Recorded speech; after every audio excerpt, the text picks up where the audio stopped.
வீடியோக்குள்ள போறதுக்கு முன்னாடி இந்த கதை உங்களுக்கு பிடிச்சிருந்தனா மறக்காம ஒரு லைக் பண்ணி சப்போர்ட் பண்ணுங்க. மறக்காம நம்ம சேனலையும் ஃபாலோ பண்ணாதவங்க கண்டிப்பா ஃபாலோ பண்ணிக்கோங்க.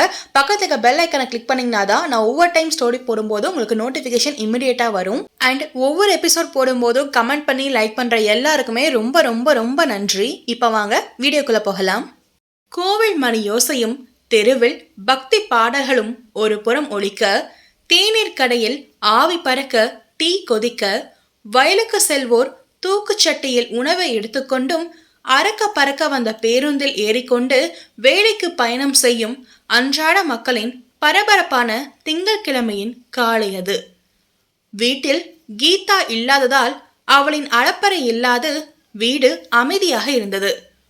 பூரணியும் மின்மினியும் ஓடியாடி வேலை செய்யாது நிதானமாய் தங்களுக்கான காலை மற்றும் மதிய உணவை சேர்ந்தே சமைத்தனர். மகளை பற்றிய கவலையில் அன்னபூரணியோ வைதேகியின் வீட்டில் நடந்த விஷயங்களை மின்மினியிடம் சொல்லாமல் விட்டுவிட்டார்.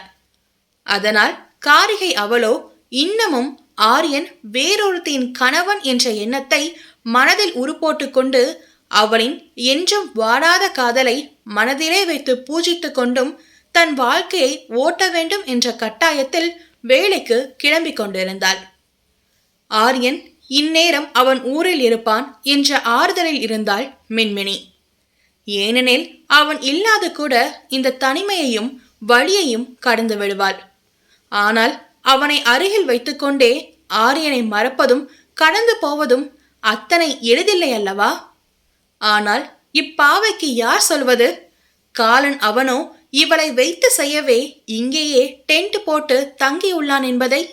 மா, நான் எனக்கு லஞ்ச் பேக் பண்ணிட்டேன், நீங்களும் மறக்காம மதியம் நேரத்துக்கு சாப்பிடுங்க என மின்மினி சொல்ல, சரி சரி சாப்பிட்றேன், அப்படியே கண்ணகி வீட்டில் போய் பொற ஊத்த தயிர் கொஞ்சம் எடுத்து வைக்க சொல்லு, இல்லைனா அவ மறந்துடுவா, நான் போய் அப்புறமா அவகிட்ட வாங்கிக்கிறேன்.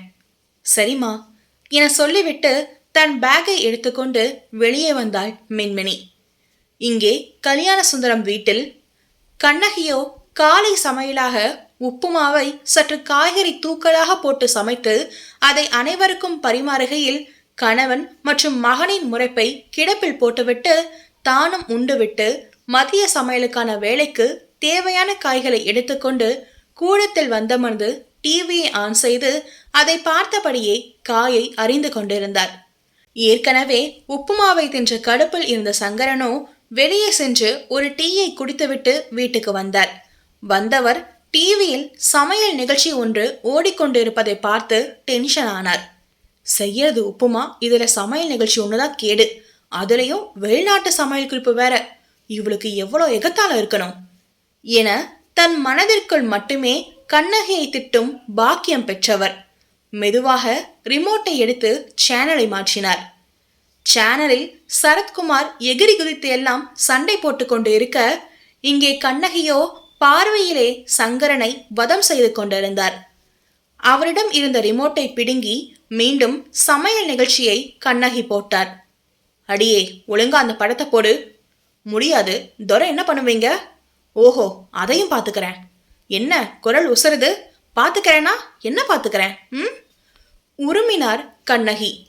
அட, ஏமா டென்ஷன் ஆகுற? நீ எந்த சேனல் போடுறியோ அதையே நானும் பாக்குறேன்னு தானே சொன்னேன்.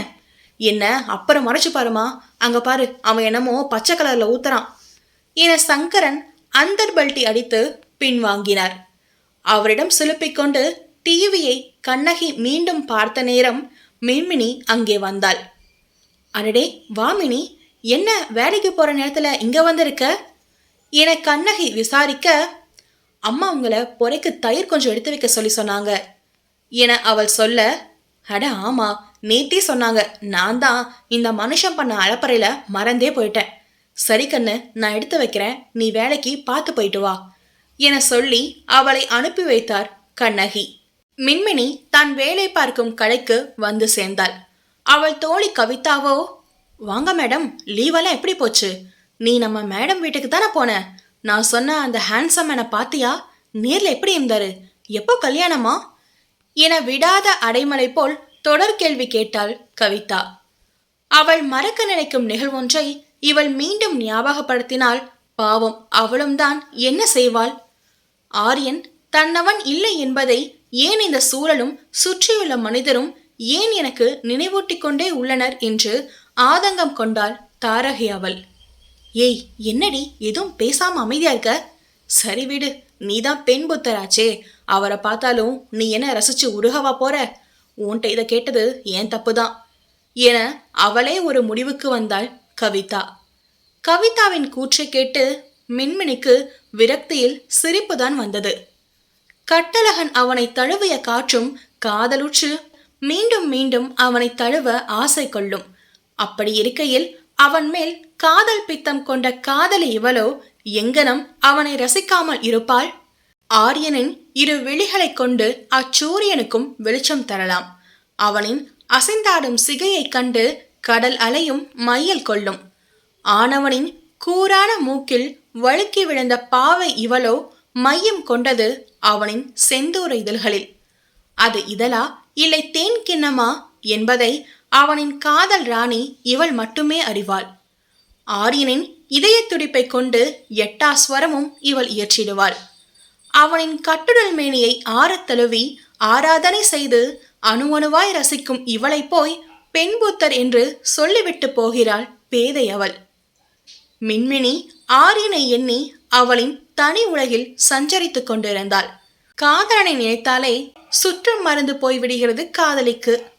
ஈடில்லா காதலை இரக்கமே இல்லாது விட்டு கொடுத்து அப்படி என்ன கிடைக்கப் போகிறது இவளுக்கு? மிஞ்சி நிற்பது வலியும் வேதனையும் தானே. இவளுக்கு மட்டுமா வழி? விட்டு சென்ற இவளை இன்னமும் விடாது பிடித்து கொண்டு இருக்கும் அக்காதலனுக்கும் தானே பெரும் வழி. அது புரியும் கணம் விலகலும் விலகிச் செல்லும் காதல் மீண்டும் காதலோடு கை சேரும். அடியே மினி, கனவு கண்டது போதும், வா, நம்மள மேனேஜர் ராஜன் சார் கூப்பிடுறாரு என சொல்லி அழைத்து சென்றாள் கவிதா. அங்கே மேனேஜர் அறையில் ஏற்கனவே 2 பேர் நின்றிருந்தனர். அவர் அழைத்த அனைவரும் வந்தபின் தன் பேச்சை தொடங்கினார் ராஜன். உங்களுக்கெல்லாம் இனி இங்க வேலை இல்லை என ஒரு ஷாக்கை கொடுத்தார் ராஜன். ஆனால் அவர் எதிர்பார்த்த அதிர்ச்சி பாவனையோ மின்மினியின் முகத்தை தவிர வேறு யார் முகத்திலும் இல்லை. சொல்லப்போனால் ஏக குஷியில் இருந்தனர் மற்றைய நபர்கள். சார், ஏன் திடீர்னு இப்படி சொல்றீங்க? நாங்க நல்லா தானே ஒர்க் பண்றோம், எதுக்கு இப்படி பண்றீங்க என பதட்டமானாள் மின்மினி. இவ ஒருத்தி ஒரு நல்ல ஆஃபர் வருது, அதை கெடுக்க பார்க்கறா என மினியை மனதிலே திட்டினாள் கவிதா. ஏனெனில் இவர்கள் அனைவரும் இங்கே வேலைக்கு சேரும் போதே முழுதாக 5 வருடங்கள் இங்கே பணியாற்ற வேண்டும் என்ற நிபந்தனையோடே வேலைக்கு சேர்ந்தனர். அதுவும் பத்திரத்தில் கையெழுத்து இட்டு. ஒருவேளை இடையில் வேறு வேலை மாறினால் 3 லட்சம் பணம் நிபந்தனையாக செலுத்திவிட்டே நிற்க முடியும். இந்த கட்டுப்பாட்டில்தான் இத்தனை நாட்கள் வேறு வேலை கிடைத்தும் போக முடியாது தவித்து இருந்தனர். அன்றைய குடும்ப சூழலில் இந்த ஒப்பந்தத்திற்கு கட்டுப்பட்டு விட்டனர்தான். ஆனால் அதற்காக நல்ல வேலை வரும்போது மாற முடியாது இருப்பது கொடுமையாயிருந்தது.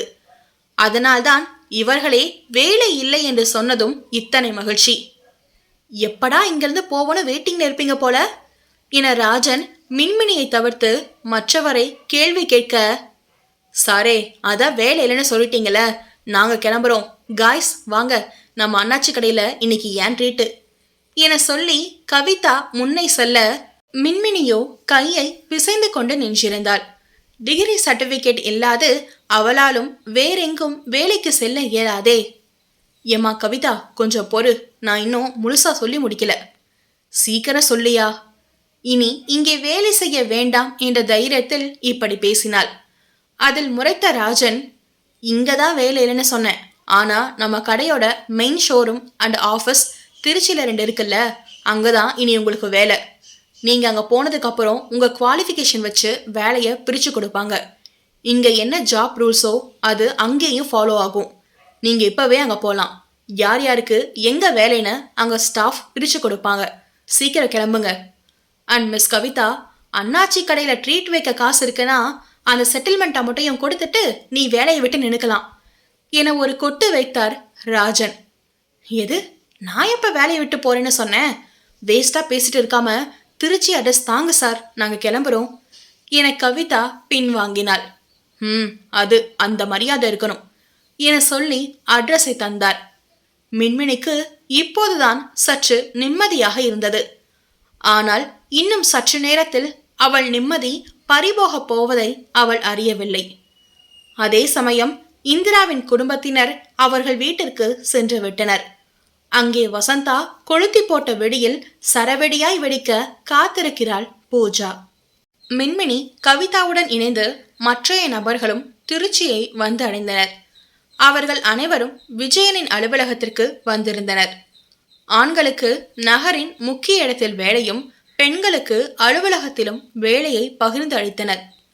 அதன்படி மின்மினி மற்றும் கவிதா இருவரும் அங்கிருந்த மேனேஜர் கொடுத்த அட்ரஸை நோக்கி ஆட்டோவில் சென்று கொண்டிருந்தனர். ஏ மினி, இது என்னடி, நமக்கு சேல்ஸ்ல தான் வேலை நினைச்சு வந்தா இப்ப ஏதோ ஆபீஸ்ல ஒர்க் போட்டு இருக்காங்க. அதுவும் புது எம்டி ரொம்ப ஸ்ட்ரிக்ட்னெல்லாம் சொல்றாங்க. இதுக்கு அந்த நம்ம பழைய சொட்டராஜனே பரவாயில்ல போலியே என பயந்தாள் கவிதா. யாரா இருந்தா என்னடி, நமக்கு என்ன வேலை தராங்களோ அதை செய்ய போறோம், அவ்வளவுதானே. இதுக்கு போய் ஏன் டென்ஷன் ஆகிற, விடு பார்த்துக்கலாம் என அவள் எதிர்கொள்ள போவது யாரென அறியாது பேசினாள் மின்மினி.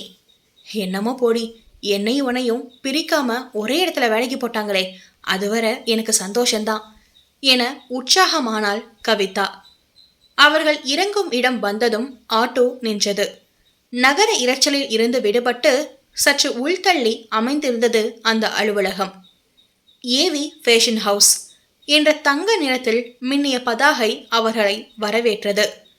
இருவரும் அந்த அலுவலகத்தின் சுவரில் வரையப்பட்டிருந்த கலை வடிவங்களை பார்த்து ரசித்தபடியே உள்ளே சென்றனர். அங்கிருந்த ரிசப்ஷனிஸ்ட் பெண்ணிடம் சென்ற கவிதாவோ, மேம், எங்களை இந்த கம்பெனியில் ஜாயின் பண்ண சொல்லி லெட்டர் கொடுத்துருக்காங்க என சொல்ல, அதை வாங்கி படித்த பெண்ணோ, இதில் யாரு மிஸ் மின்மினி என கேட்டாள். எஸ், நான் தான் மேடம். நீங்கள் மட்டும் நேராக எம்டி ரூம் போங்க, அங்கே உங்களுக்கு என்ன ஒர்க்குன்னு அசைன் பண்ணுவாங்க. அண்ட் மிஸ் கவிதா, நீங்கள் என்னோட வாங்க என சொல்லிவிட்டு முன்னே சென்றாள் அப்பெண். என்னடி இது, உன்னை மட்டும் தனியாக போக சொல்கிறாங்க? சரி, என்ன ஏதுன்னு விஷயம் தெரியல, நாம பிரேக்ல மீட் பண்ணலாம் என சொல்லிவிட்டு சென்றாள் கவிதா. மின்மினியும் எம்டி அறை எங்கே என்று விசாரித்துவிட்டு அதை நோக்கி நடந்தாள். அந்த அறை 4வது தளத்தில் இருந்தது. சரி, லிப்டில் செல்லலாம் என்று நினைத்து அவள் மின் தூக்கியின் உள்ளே நுழையும் கணம் அதன் உள்ளே இருந்த இயக்குனரோ, மேம், ஸ்டாஃப் ஐடி கார்டு இல்லாமல் வேற யாரோ லிஃப்ட் யூஸ் பண்ண பர்மிஷன் இல்லை மேடம் என கூறினார். ஆனால் நான் இப்போ தான் ஜாயின் ஆக போகிறேன் அண்ணா, அதுக்கப்புறம் தானே ஐடி கிடைக்கும், ஸோ இப்போ உள்ள விடுங்க என மின்மினி கூற, சாரி மேடம், என் ரூல்ஸை நான் ஃபாலோ பண்ணணும், ஸோ நீங்கள் ஸ்டெப்ஸை யூஸ் பண்ணிக்கோங்க என கராராக கூறினார் அவர். அவர் அப்படி கராராக கூறினார் என்பதை விட மோர்கன் அவனால் கூற வைக்கப்பட்டார் என்பதே சரியாகும். மின்மினியும் வேறு வழி இல்லாமல் படிவழி ஏறி சென்றாள். காதலன் எனும் காலன் அவனோ குரூர விழிகளில் அதை பார்த்து ரசித்துக் கொண்டிருந்தான். சரியாக அவள் முதல் தளத்தை வந்து சேர்ந்ததும் அத்தளத்தின் பணியால் ஒருவன் வந்து, you are Minmini right? Then please இந்த ஃபைல்ஸை பாஸ் உடனே கேட்டாரு, கொண்டு போய் கொடுத்துடுங்க என சொல்லி கனம் கொண்ட ஃபைல்கள் அடங்கிய பெட்டியை அவரிடம் ஒப்படைத்துவிட்டு நகர்ந்தான் அவன். மின்மினிக்கு விந்தையாகவும் அதே சமயம் புதிராகவும் இருந்தது. ஏனெனில் அவள் பெயரை சரியாக யூகித்து அவளிடமே வேலையும் தருகிறார்களே. அவள் இருக்கின்ற கவலையில் காலையில் நன்றாக சாப்பிடாததால் இப்போது மதியம் ஆனதும் பசி மயக்கமாக இருந்தது அவளுக்கு. இதில் இந்த படி ஏறுவதோடு இந்த எக்ஸ்ட்ரா வெயிட்டும் சேர்ந்து அவளை சற்று சோர்வாக்கியது. எப்படியோ திணறி 4வது தளத்திற்கு வந்துவிட்டாள். தன் இறை அருகில் நெருங்கியதும் வேடன் அவனோ அவளை வேட்டையாட தயாரானான்.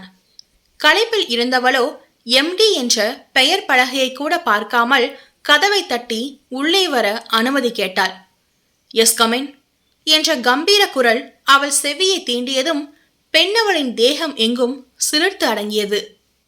இது தேவா குரல் மாதிரியே இருக்கே. இல்ல, இருக்காது, அவரையே நினைக்கிறதால இப்படி தோணுது போல என தனக்குள்ளே பேசி முடிவெடுத்தவள் உள்ளே நுழைந்தாள். கையில் பெட்டி இருந்ததால் ஒரு கையால் அந்த கண்ணாடி கதவை தள்ளி உள்ளே செல்லும் போது அக்கதவு மோதி பேலன்ஸ் இல்லாமல் ஃபைல்கள் அடங்கிய பெட்டியை கீழே தவறவிட்டாள் மாது. அவள் திட்ட காத்திருக்கும் அவனுக்கு அவளே வாய்ப்பை வாரி தந்து விட்டாள். Who is that idiot? ஃபைலை கூட ஒழுங்கா கொண்டு வர தெரியாதா என திட்டிக்கொண்டே ரோலிங் சேரை திருப்பிக் கொண்டு தன் முழு உயரத்திற்கு எழுந்து நின்ற தி கிரேட் ஆரியன் வாசுதேவனோ பாவை அவளை கண்டதும் நக்கலாக கைதட்டி சிரித்தான். தன் கண் எதிரே ஆரியனை கண்டதும் அதிர்ந்து உறைந்து போய் நின்றாள் மின்மினி. வாரே வாவ் மேடம், நீங்களா? I'm so sorry madam. உங்ககிட்ட எப்படி ஒழுக்கமான விஷயத்த எக்ஸ்பெக்ட் பண்ண முடியும்? ஒழுங்கில்லாத செயலை செய்யறதுல தானே மேடம்க்கு கைவந்த கலையே என வஞ்சித்து பேசினான் ஆரியன்.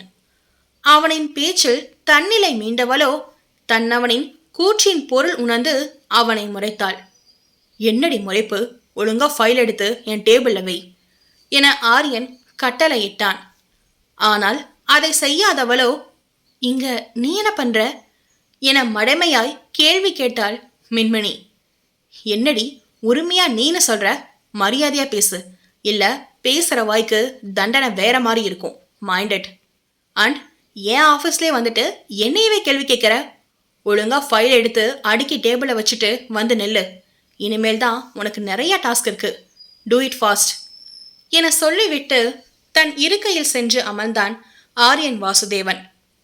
இது அவன் அலுவலகம் என்று அறிந்ததும் காரிகைக்கு ஏதோ ஒன்று புரிய ஆரம்பித்தது. தன்னை வைத்து செய்யவே இங்கே தங்கியுள்ளான் என்பதை ஊகித்து கொண்டாள் தாரகை. அவள் ஒன்றும் மக்கு இல்லையே. அவனோடே வாழ்ந்தவளுக்கு அவனின் எண்ணம் புரியாதா என்ன? இதை யோகித்ததும் இன்றே வேலையை விட்டு செல்ல வேண்டும் என்ற முடிவையும் எடுத்தாள் மின்மினி. ஏனெனில் அவளை பொறுத்தவரை இப்போது அவன் ஜனனியை கல்யாணம் செய்து கொள்ளப் போகிறவன். அதுமில்லாது அவனை அருகில் வைத்துக்கொண்டே அவனை மறப்பதும் கடந்து செல்வதும் அவளால் முடியாத காரியம். இதெல்லாம் அவள் யோசித்துக் கொண்டிருந்த அதே சமயம் ஆரியனின் நயனங்களோ பெண்ணவளையே வட்டமிட்டது. புறக்கண்கள் அவளை வெறுப்போடு நோக்கினாலும் ஆடவனின் அகமோ பாவை அவளின் இருப்பை ரசித்து பார்த்தது போலும். அதில் ஆழ்ந்த மூச்செடுத்தான் காளையவன். அவள் வாசம் நிறைந்த காற்றை தன் சுவாசத்தில் நிறைத்து கொண்டான். மின்மினியை தலைமுதல் பாதம் வரை ஆராய்ச்சி செய்தது அவனின் ஹேசல் விழிகள். அதில் அவன் விழிகள் கண்டு கொண்டது 100 வித்தியாசங்கள். அவன் தன் காதலால் தாங்கிய போது தங்கமாய் மிளர்ந்தவளோ இன்று ஒளி இழந்து காட்சியளித்தாள். ஆனவன் கை தாங்கிய அந்த வெண்பஞ்சை ஒற்றிய கன்னங்களோ இன்று சற்று ஒடுங்கி போய் இருந்தது காரிகைக்கு. அவனின் தாகம் தீர்த்த ஸ்ட்ராபெரி இதழ்களோ இன்று மன்னவன் தீண்டாத பாலை நிலமாய் காட்சியளித்தது அவன் கண்களுக்கு. ஆரியனின் விழிகள் பெண்ணின் சங்கு களத்தில் வழுக்கி கீழே வந்து நோக்கியதில் தாரகை அவளின் கொங்கைகள் கூராக அவனை தாக்குவது போல் உணர்ந்தவன் கண்ணை மூடி தன்னை அடக்கி தலையை தட்டி கொண்டான். அதற்கு மேல் பயணம் செய்ய தைரியமற்று சரணத்தை அடக்கி மூர்க்கனாய் நிமிர்ந்து அமர்ந்தான். ஃபைலை எடுத்து வந்து மேஜையில் வைத்த மின்மினியோ, எனக்கு இந்த வேலை வேணாம், நான் இது உங்க ஆஃபீஸ்ல தெரியாம வேலைக்கு வந்துட்டேன் என தயங்கியபடி அவள் சொன்னாள். ஹலோ மிஸ் சீட்டிங் லேடி, உங்களுக்கு வேலை வேணுமா வேணாமாங்கிற ஆப்ஷனெல்லாம் உனக்கு இல்லை. அண்ட் நீ வேணா தெரியாம வந்திருக்கலாம், பட் நான் தெரிஞ்சேதான் உன்னை இங்கே வர வச்சேன். உன்னை அவ்வளோ ஈஸியெல்லாம் போக விட்டுற மாட்டேன் மேடம். இனி நீதான் என்னோட பிஏ என ஆரியன் அவளை நோக்கி அதிகாரமாய் சொல்ல, அதில் பூங்காரிகை அவள் பதட்டமும் பயமும் கலந்த தோரணையில் நின்றாள். அவனை விட்டு விலகி செல்ல நினைத்தவள் இனி முழு நேரமும் அவன் அருகிலே எனும்போது அவளது காதல் நெஞ்சம் அதை விரும்பினாலும் பெண்ணவளின் தியாகி மனமோ அதை ஏற்க மறுத்து தவித்து நின்றது. இருகொள்ளி எறும்பாய் மாட்டிக்கொண்டு முழித்தாள் மின்மினி. ஹலோ, நான் கேட்டா பதில் வரணும். பிஏனா என்னன்னு தெரியும்ல.